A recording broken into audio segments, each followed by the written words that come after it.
Hello દોસ્તો, આપ સૌનું સ્વાગત છે આપણી ચેનલ જેવી ગુજરાતી. દોસ્તો, આજે આપણે જાણીશું કે એસબીઆઈ બેંકમાં આપણે રૂપિયા જમા કરવા જઈએ તો જે ડિપોઝિટ સ્લિપ ભરવાની હોય છે તેના વિશે આપણે જાણીશું. તો સૌપ્રથમ આપણે જોઈએ તો અહીં આપણે આપેલ તારીખ લખી લેવી. અહીં આપેલ તારીખ લખી લઈએ સૌપ્રથમ. ત્યારબાદ બ્રાન્ચ નેમ, અહીં બ્રાન્ચ નેમ. ત્યારબાદ આપણે જે અકાઉન્ટ નંબર હોય તે અકાઉન્ટ નંબર લખી લેવું. અકાઉન્ટ નંબર લખ્યા પછી જે આપણે પાસબુકમાં નામ આપેલ હોય તે રીતના જ આપણે નામ અહીં લખી લેવું. ત્યારબાદ અહીં આપણે મોબાઈલ નંબર લખી લેવો અને અહીં આપેલ ઈમેલ આઈડી, અહીં આપેલ ઈમેલ આઈડી એ ખાસ જરૂરી નથી, હોય તો લખી લેવી. ત્યારબાદ એ આપણે શબ્દોમાં અહીં રૂપિયા લખવાના રહેશે. બસ આટલું કર્યા બાદ આપણે અહીં આપણે ટોટલ લખવાનું રહેશે. ત્યારબાદ અહીં સિગ્નેચર આપણે કરવાની રહેશે. જે પણ બ્રાન્ચમાં આપણે જે રૂપિયા જમા કરવામાં આવ્યા છે તેમને સિગ્નેચર કરવામાં રહેશે.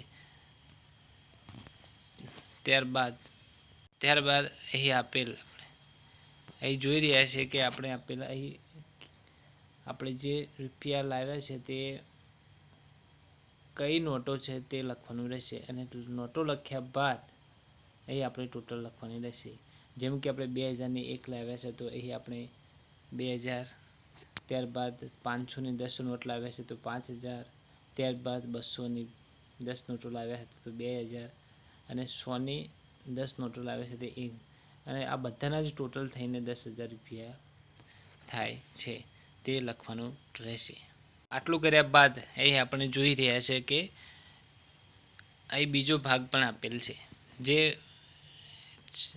જે બીજો ભાગ આપેલો છે તેમાં પણ આપણે અહીં સેમ ટુ તારીખ, બ્રાન્ચ નેમ, અકાઉન્ટ નંબર, નામ, મોબાઈલ નંબર, શબ્દોમાં રૂપિયા, અહીં આંકડોમાં રૂપિયા લખવાનું રહેશે. આ પાવતી આપણને જે એસબીઆઈ બેંકમાં કેશિયર હશે તે આપણને પરત કરશે. તે અહીંયા સ્ટેમ્પ લગાવશે. જ્યાં સુધી તમારા ખાતામાં પૈસા કે રૂપિયા આવી ના જાય ત્યાં સુધી આ પાવતીનું રાખવાની રહેશે પાસે.